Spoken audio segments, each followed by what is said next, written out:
Namaskar students, how are you? I hope you all are well and safe at your home.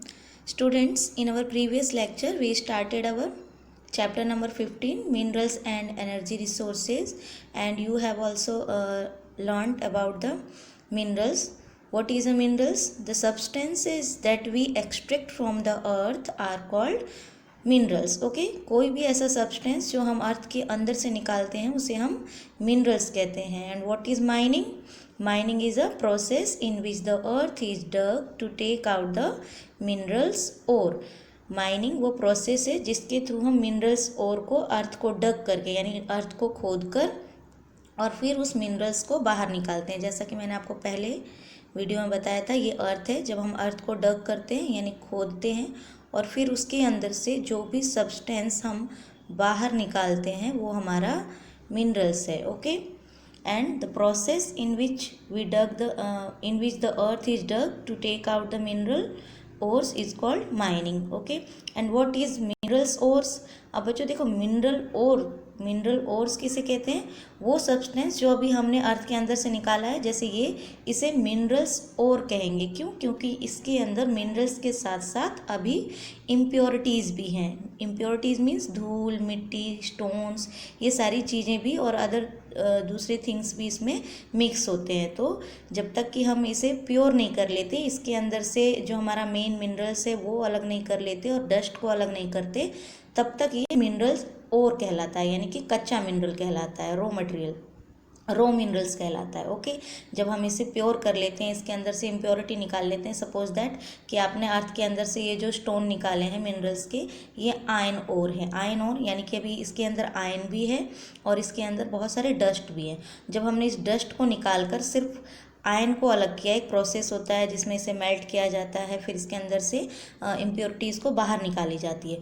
तो जब हमने इस ion में से ये वाला हिस्सा, सपोज ये इम्प्योरिटी का था, ये इम्प्योरिटी हमने निकाल दी प्रोसेस करके, तो अब ये जो सिर्फ और सिर्फ आयन बचा हमारे पास, अब हम इसे आयन, कौन सा मिनरल कहेंगे? आयन. लेकिन जब तक इसके अंदर इम्प्योरिटी मिक्स थी तब तक ये आयन और था, और अब ये सिर्फ आयन है. Okay, now you also learned the types of minerals. आपने मिनरल्स के टाइप्स भी पढ़े थे. We have two types of minerals. Mainly we have two types of mineral, metallic minerals and non metallic minerals. And also you learn that metallic minerals further divided into two part, ferrous metallic minerals.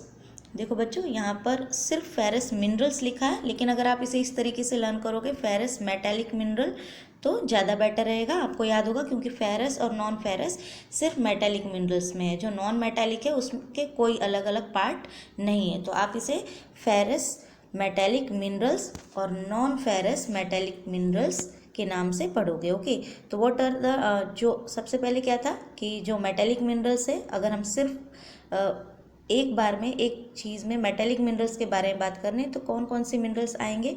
ऐसे minerals जो कि अपना, अगर हम उसे hammer से या किसी भी भारी चीज़ से उसके ऊपर चोट लगाते हैं, उसे तोड़ते हैं, तोड़ने की कोशिश करते हैं, तो वो अपना शेप बदल लेता है. अगर वो गोल है तो वो फ्लैट हो जाएगा, बहुत पतला हो जाएगा.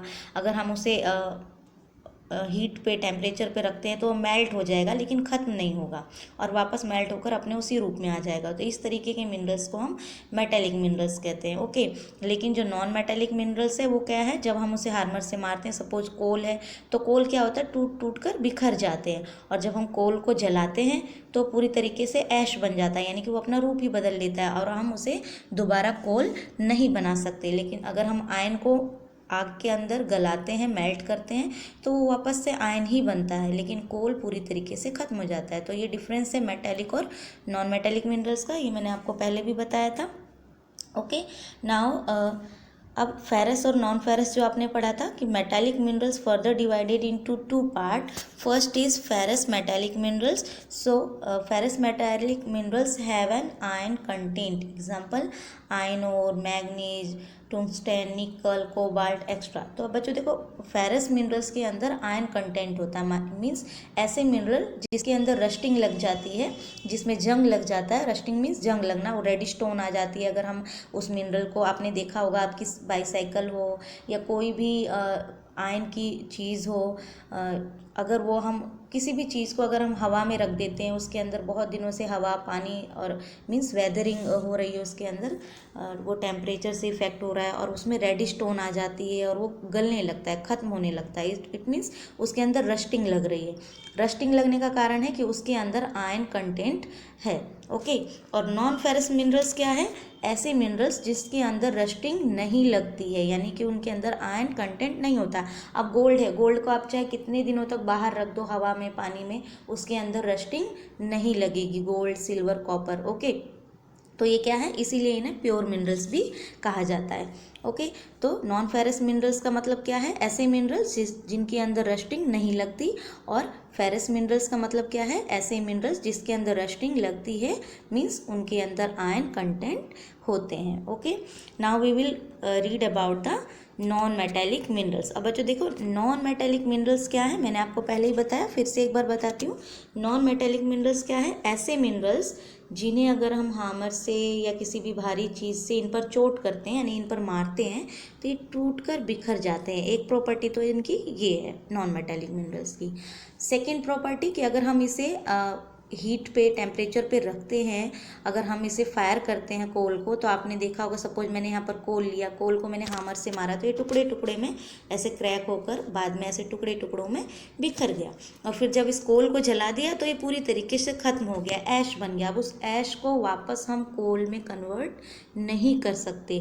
तो ये दूसरी प्रॉपर्टी है कि कोई मिनरल नॉन मेटेलिक मिनरल क्यों है। जब आप 9th-10th में जाओगे तब आप 10 और 11 प्रॉपर्टीज़ पढ़ोगे किसी भी मिनरल्स के मेटेलिक या नॉन मेटेलिक होने के। ओके बच्चों, तो अभी आपको सिर्फ ये दो प्रॉपर्टीज़ याद रखनी है कि कोई भी मिनरल जो चोट करने पर, किसी भारी चीज़ से उस पर मारने पर वो टुकड़ों में बट जाए, और या फिर उसे हम जलाते हैं तो पूरी तरीके से ख़त्म हो जाए और दोबारा अपने ओरिजिनल रूप में ना आए, उसे हम नॉन मेटेलिक कहते हैं। और जिसमें ऐसा नहीं होता, यानी कि वो गलने के बाद भी अपने ओरिजिनल रूप में आ सकता है, चोट करने पर वो टूटता नहीं है, बिखरता नहीं है, तो वो मेटेलिक मिनरल्स है। ओके, तो नॉन मेटेलिक मिनरल्स कौन कौन से हमारे, जो अपने जिन्हें हम अगर हीट पे रखते हैं या जलाते हैं या हार्मर से मारते हैं तो वो अपने दूसरे रूप में नहीं आ सकते।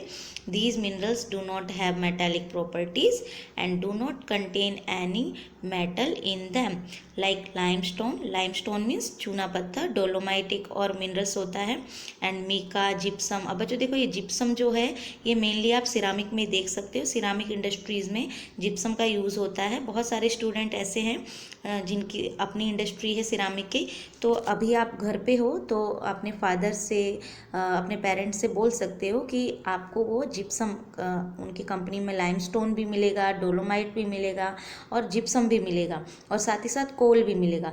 तो पेरेंट्स से अगर हो सके तो उन्हें बोलना कि थोड़ा सा जिप्सम, कोल और डोलोमाइट या लाइमस्टोन लाकर आपको घर पे दिखाएं, ताकि आपको ये पता चले कि एक दोनों, आप उन्हें देखकर आइडेंटिफाई कर पाओगे कि लाइमस्टोन किस तरीके का होता है, डोलोमाइट किस तरीके का होता है और जिप्सम किस तरीके का होता है। तो जो चीज़ें आपके आसपास अवेलेबल है उसे आप देख सकते हो। और मीका क्या है बच्चों, मीका को भी आप देख सकते हो। कहाँ? अगर आपके घर में कोई पुराना आयन है, आयन यानी इस्त्री जिससे कपड़े प्रेस करते हैं वो, तो उसमें देखना, उसमें मीका यूज़ होता है।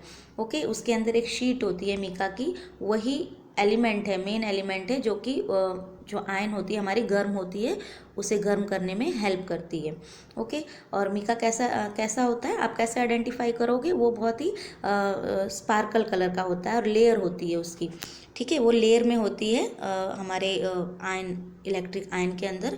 और मीका वैसे भी लेयर के अंदर पाया जाता है, एक ऐसा मिनरल है जो बहुत ही चमकता है, ब्लैक कलर का भी होता है और सिल्वर कलर का भी होता है। तो हमारे जो इलेक्ट्रिक आयन में मोस्ट ऑफ सिल्वर कलर का मीका यूज़ होता है, और इस तरीके से शीट में होती है वो। अगर हम उसे उखाड़ेंगे तो उनकी परत निकल के आती है। ओके, अगर आपके घर में पुराना बेकार पड़ा है तो आप पेरेंट्स को बोल सकते हो दिखाने के लिए। और जब भी हमारी आयन यानी इलेक्ट्रिक आयन गर्म होना बंद कर देती है तो इसका मतलब ये होता है कि उसका एलिमेंट ख़त्म हो गया, ख़राब हो गया, यानी कि जो मीका था वो अपना काम नहीं कर रहा है, यानी आयन को हीट होने में हेल्प नहीं कर रहा है। Okay, now coal, petroleum and natural gas are 3 important non metallic minerals. अब बच्चों देखो यहाँ पर अलग से coal, petroleum and natural gas को अलग से लिखकर बताया गया है कि हमारे बहुत ही इम्पॉर्टेंट नॉन मेटेलिक मिनरल्स हैं। अब ऐसा क्यों है बच्चों कि कोल को यहाँ पर अलग करके बताया गया, क्यों? क्योंकि ये हमारे फोसिल एनर्जी मिनरल्स हैं। फोसिल एनर्जी मिनरल्स यानी कि ऐसे मिनरल्स जिन्हें हम जलाकर एनर्जी जलाते हैं तो उनसे एनर्जी निकलती है। एनर्जी कैसी? हीटनेस निकलती है, जिसे हम अपने व्हीकल्स में यूज़ करते हैं, खाना बनाने के लिए, आग जलाने के लिए यूज़ करते हैं। कोल है, अर्लियर टाइम में, पुराने टाइम में घरों में कोल यूज़ होता था। अभी भी बहुत सारे सिरामिक इंडस्ट्री में होता रहा है कोल का यूज़ किलन चलाने के लिए। आप पेरेंट्स से पूछ सकते हो, मे बी शायद अभी भी कहीं पर हो रहा हो, तो अगर आपके आसपास है या आपके ही सिरामिक इंडस्ट्री में हो रहा है तो you can see it. Okay. और पेट्रोलियम क्या है? पेट्रोलियम, अब देखो बच्चों, कोल तो है एक सॉलिड मिनरल, लेकिन पेट्रोलियम क्या है? एक लिक्विड मिनरल है। जो हमारा कोल है solid mineral, solid non metallic mineral. Okay, solid है। अब पेट्रोलियम क्या है? ये जो पेट्रोलियम है ये लिक्विड फॉर्म में मिलता है हमें, इनके अलग अलग फॉर्म हैं। कोल हमें सॉलिड फॉर्म में मिलता है, पेट्रोलियम लिक्विड फॉर्म में मिलता है, और गैस क्या है? एयर है, एयर के रूप में मिलती है। और ये भी हमें अर्थ के अंदर से ही मिलती है, that is why it is also non age the mineral. और कौन सी कैटेगरी में आता है ये मिनरल्स के?